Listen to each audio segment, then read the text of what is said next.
Bismillahirrahmanirrahim. Assalamualaikum warahmatullahi wabarakatuh. Waalaikumsalam warahmatullahi wabarakatuh. Apa kabar semuanya, sehat? Sehat. Hari ini pertemuan ketiga kita hari ini kita akan membahas topik yang cukup baik, cukup relevan untuk kehidupan sehari-hari kita, terutama bagi kita sebagai mahasiswa, tentu saja juga sebagai konsumen. Nah, sebagai konsumen, kita semua pernah melakukan yang namanya belanja, transaksi, baik itu secara langsung maupun secara online.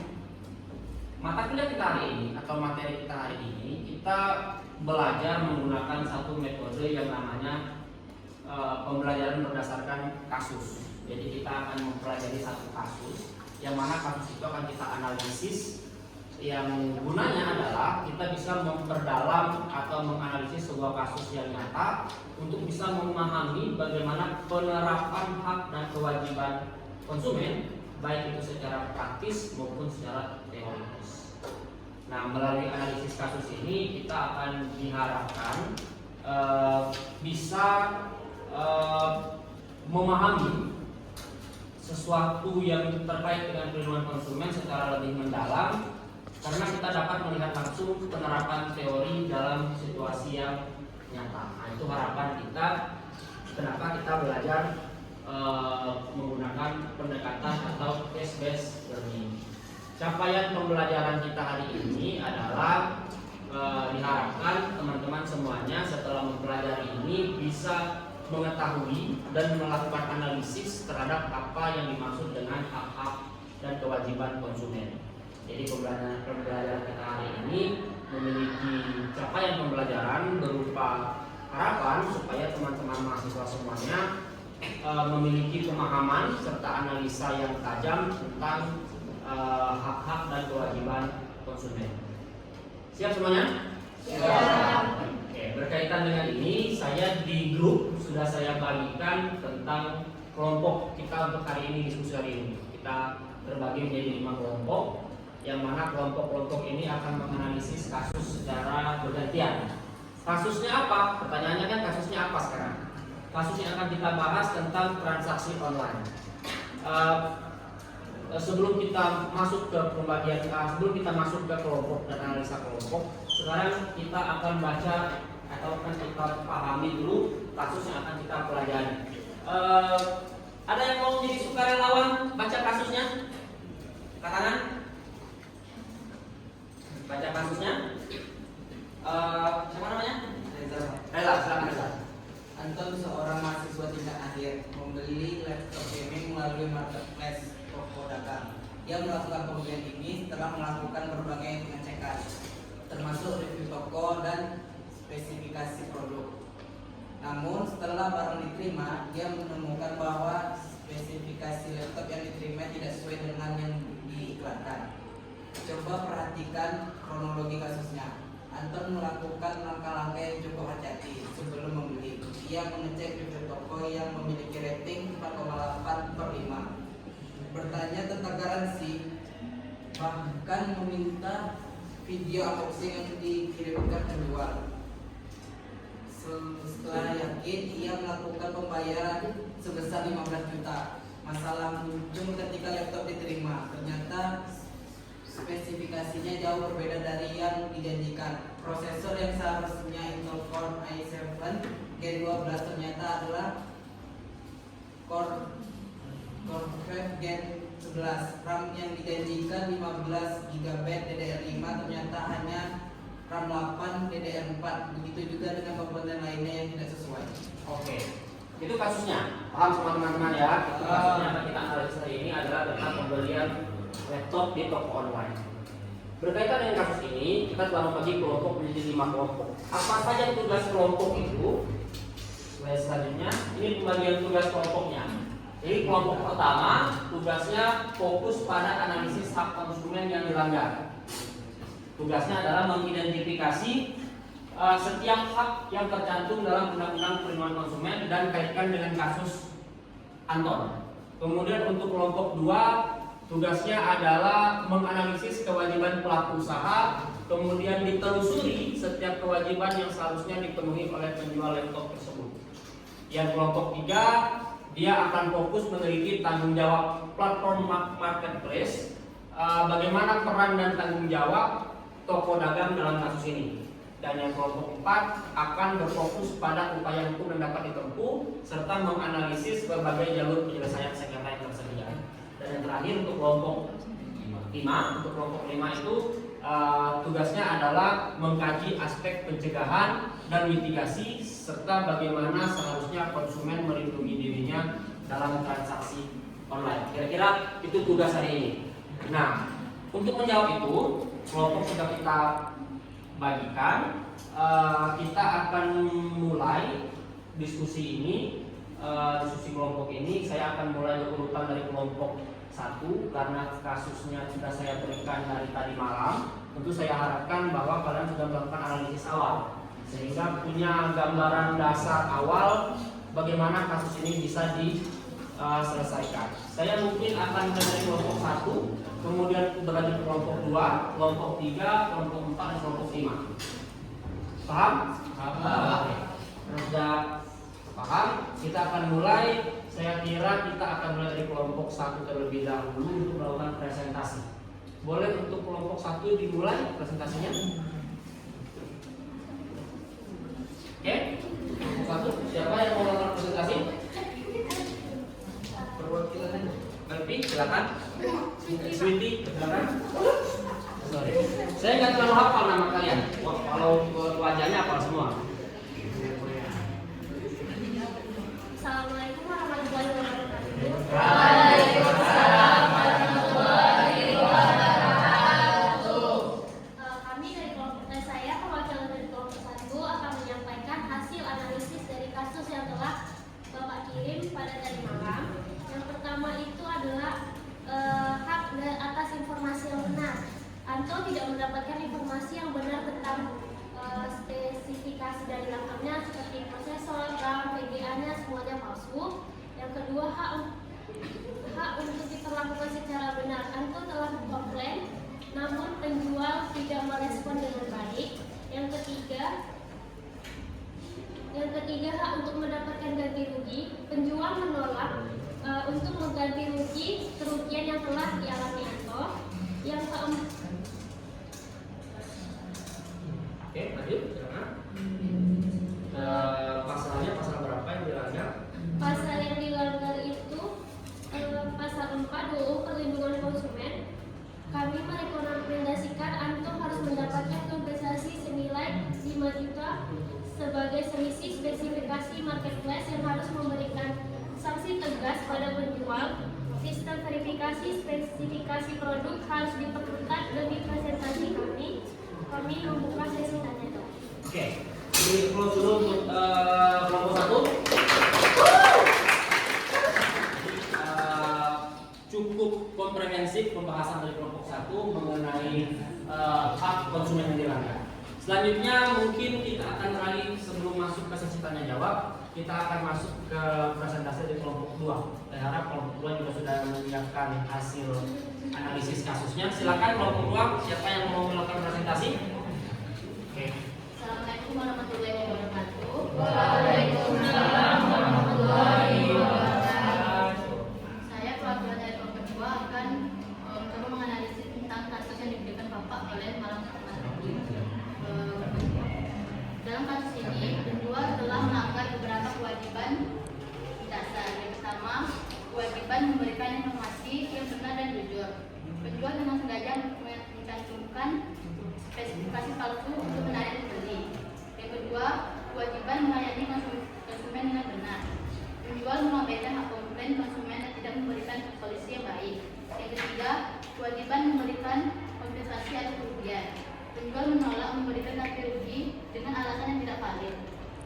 Lalu ada rekomendasi dari kami dengan yang pertama, pemberian sanksi administratif. Yang kedua, kewajiban memberikan ganti rugi penuh. Yang ketiga, pencabutan izin berjualan di marketplace. Yang keempat, selanjutnya demikian presentasi kami ini. Silakan kita Oke, terus untuk kelompok 2 untuk analisis yang cukup mendalam tentang kewajiban-kewajiban yang harus dipenuhi oleh pelaku usaha terhadap hak konsumen. Selanjutnya kita beralih pada kelompok 3. Kelompok 3 berbicara soal tanggung jawab marketplace. Tanggung jawab marketplace. Kelompok 3 yang di belakang silakan untuk melakukan presentasi atas analisis kasusnya. Silakan kelompok 3. Assalamualaikum, kami dari kelompok 3 akan mempresentasikan tentang tanggung jawab marketplace, yaitu Tokodago sebagai platform memiliki beberapa tanggung jawab. Pertama, verifikasi penjual rating 4,8 sampai 5 ternyata tidak menjamin kredibilitas penjual. Ini menunjukkan sistem rating perlu dievaluasi. Kedua, pengawasan produk platform seharusnya memiliki mekanisme verifikasi spesifikasi produk elektronik. Dan yang ketiga, penanganan sengketa respon standar dari marketplace menunjukkan lemahnya sistem perlindungan konsumen. Rekomendasi kepada ini yaitu penerapan sistem verifikasi spesifikasi produk, pembentukan tim khusus penangkapan sengketa, jaminan platform untuk transaksi bernilai tinggi. Kami buka. Oke, terima kasih untuk kelompok 3 atas presentasinya. Saya rasa analisisnya cukup mendalam, cukup komprehensif tentang apa saja yang menjadi tanggung jawab dari marketplace yang menjual produknya. Selanjutnya, sebelum masuk ke sesi tanya jawab, saya ingin untuk bergerak ke kelompok 4. Presentasi dari kelompok 4 yang akan membahas tentang upaya hukum apa yang dapat ditempuh oleh konsumen yang mengalami kerugian. Silakan untuk kelompok 4 yang mau presentasi. Assalamualaikum warahmatullahi wabarakatuh. Waalaikumsalam.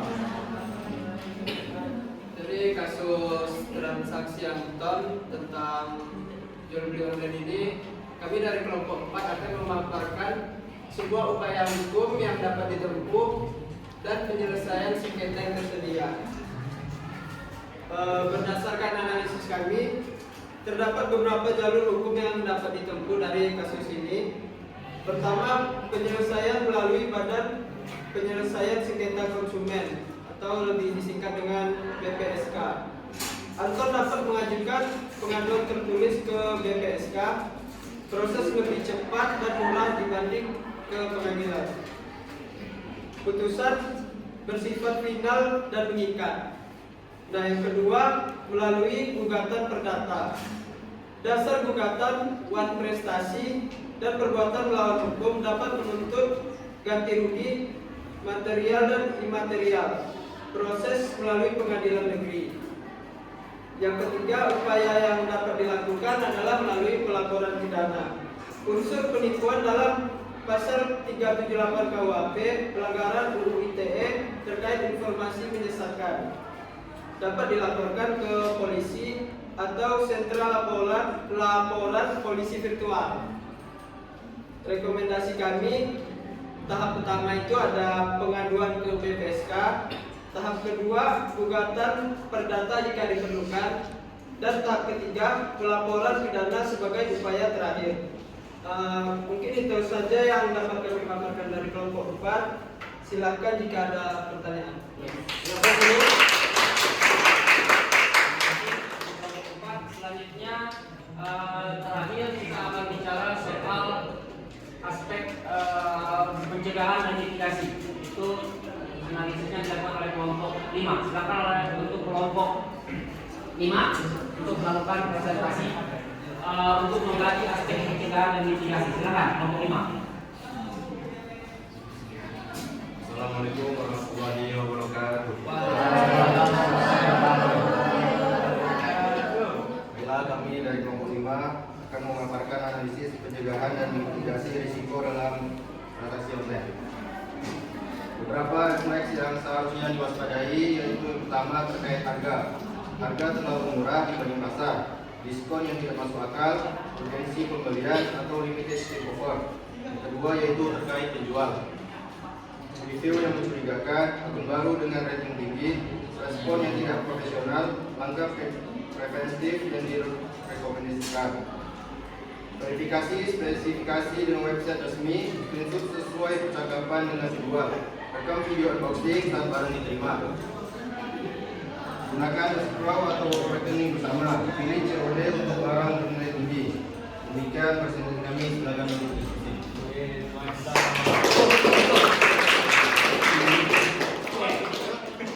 Dari pembahasan 5 kelompok ini itu sangat komprehensif dan bisa menjawab masalah yang dialami oleh si Anton. Selanjutnya kita akan masuk ke sesi yang berikutnya, sesi tanya jawab. Saya harap untuk memperdalam pemahaman kita atas kasus ini, terutama hak dan kewajiban konsumen mengenai apa yang dilanggar dan apa yang wajib dipenuhi oleh pelaku usaha, maka ada baiknya kita melakukan sesi tanya jawab. Silakan kalau ada yang mau bertanya dari masing-masing kelompok. Oke, silakan. Kelompok 4 ya. Kelompok 4 mau bertanya kelompok berapa? 1. Silakan. Baik, satu ya dari perwakilan kelompok 4 untuk mempertanyakan pertanyaan kepada kelompok 1. Pertanyaan adalah, apakah cukup dengan kompensasi 5 juta rupiah? Bagaimana dengan kerugian dan waktu tenaganya? Terima kasih. Oke. Pertanyaannya cukup kritis. Mungkin ada baiknya langsung dijawab supaya tidak lupa. Silakan untuk kelompok 1 bisa langsung dijawab kelompok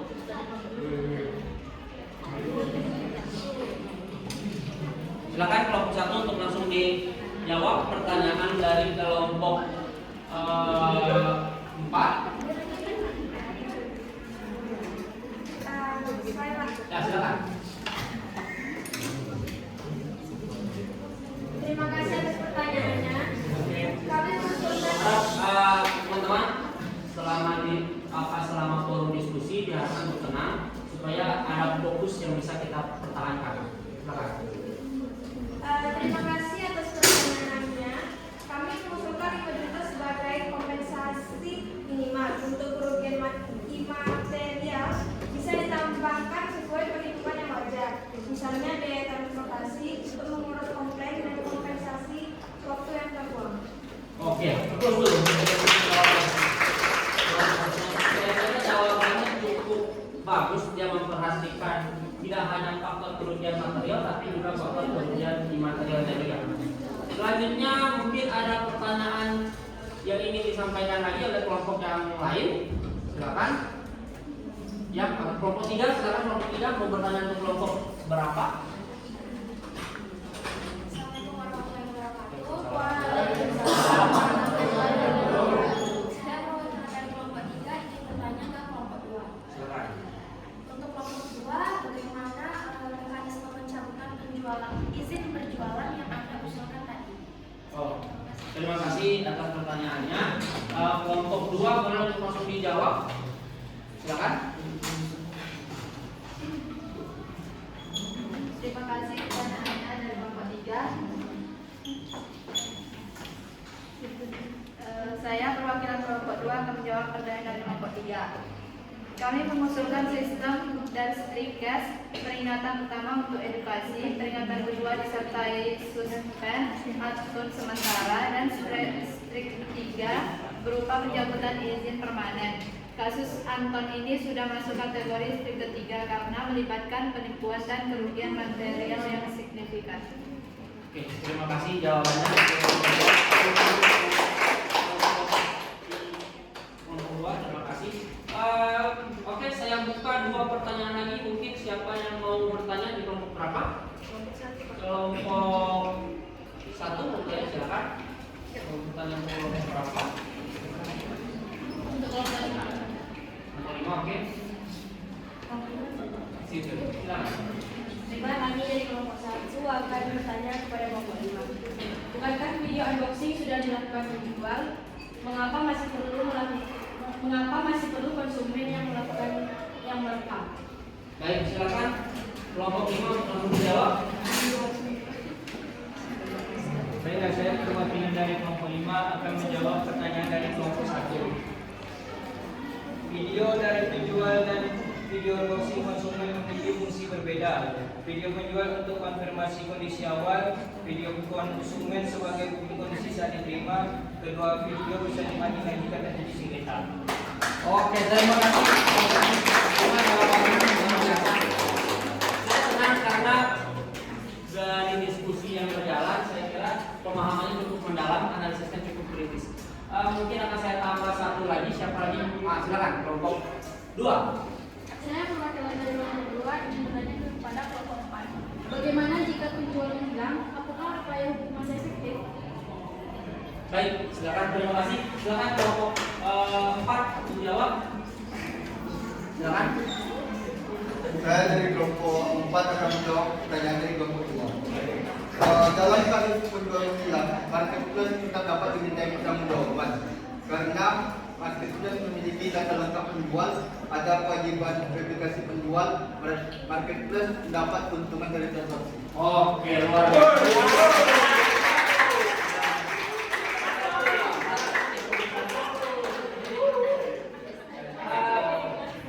Ini sesuai yang kita harapkan bahwa case-based learning ini bisa menggali analisis kita lebih dalam, lebih tajam, sehingga kita bisa langsung terjun ke kasus yang nyata mengenai apa yang kita pelajari pada materi di perkuliahan. Oke, saya kira itu menjadi jawaban terakhir dan presentasi terakhir. Untuk selanjutnya, untuk penutup, karena kita bicara soal hak dan kewajiban konsumen, ada baiknya setelah kita melakukan diskusi, kita ambil intisari diskusi kita, rangkuman diskusi atau kesimpulan dari diskusi kita. Saya tidak ingin menyimpulkan sendirian. Saya kira akan lebih baik kalau teman-teman juga ikut menyimpulkan. Saya ingin teman-teman aktif menyimpulkan hasil diskusi kelompok kita. Kita tarik benang merah dari pembelajaran hari ini. Kasus Anton ini membuka mata kita tentang seberapa kompleksnya perlindungan konsumen khususnya di era digital seperti saat ini.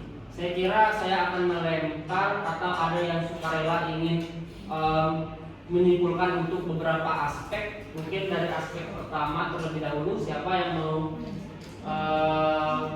memberikan kesimpulan? Silakan. Rima, silakan. Silakan. Berikan kesimpulan menurut kamu, Rima. Baik, saya memberi kesimpulan mengenai pembelajaran kita yang mengusung case-based learning. Jadi mengenai kasus tersebut, kita dapat menyimpulkan terhadap bahwa kita harus hati-hati, terutama ketika kita itu berselancar dalam dunia e-commerce atau dunia pembelanjaan online, karena rating ataupun kredibilitas penjual atau dari toko itu bahkan tidak bisa membuktikan adanya kejahatan atau pelanggaran hukum yang ada di perlindungan konsumen tersebut. Jadi diperlukan kehati-hatian dan juga analisis lebih dalam terkait tindakan yang akan kita lakukan ke depannya terkait penggunaan e-commerce ini. Terima kasih. Baik. Ada lagi yang ingin menambahkan kesimpulan di kita hari ini? Siapa? Silakan.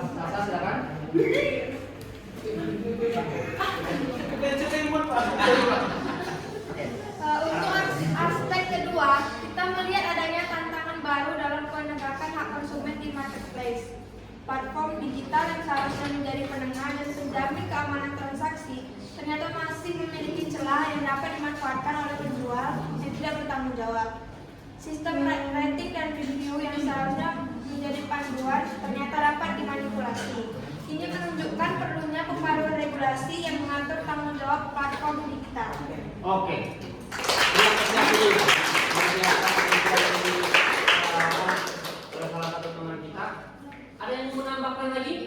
Silakan. Saya menambahkan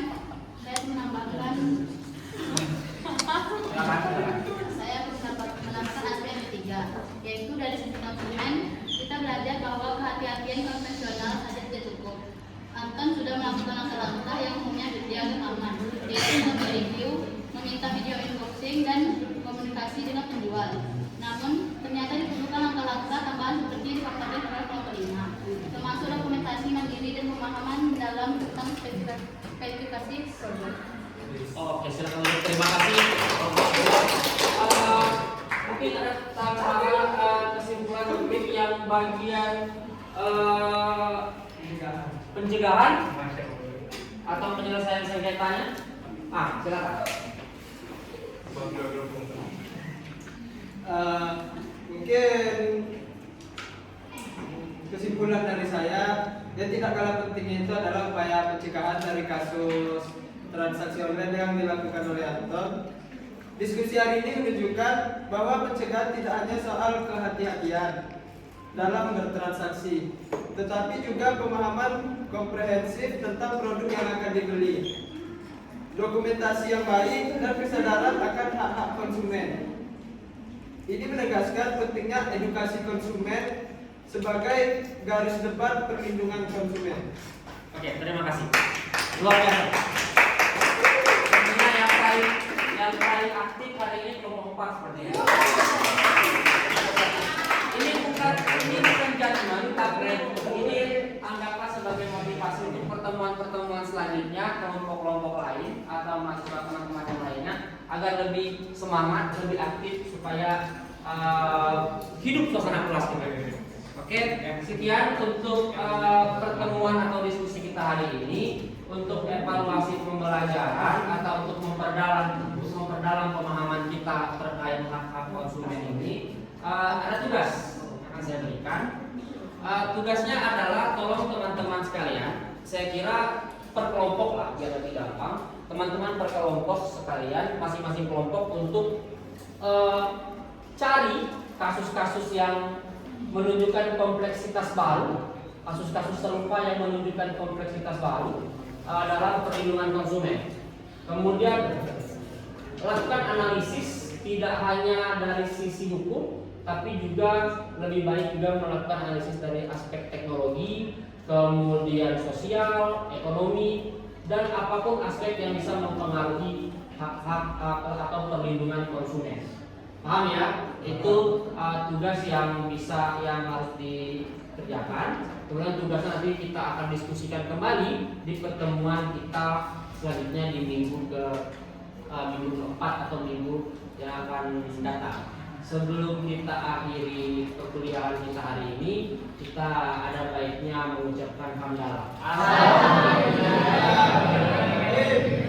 Terima kasih teman-teman atas partisipasinya, atas keaktifannya dalam berdiskusi hari ini. Saya akhiri. Wassalamualaikum warahmatullahi wabarakatuh.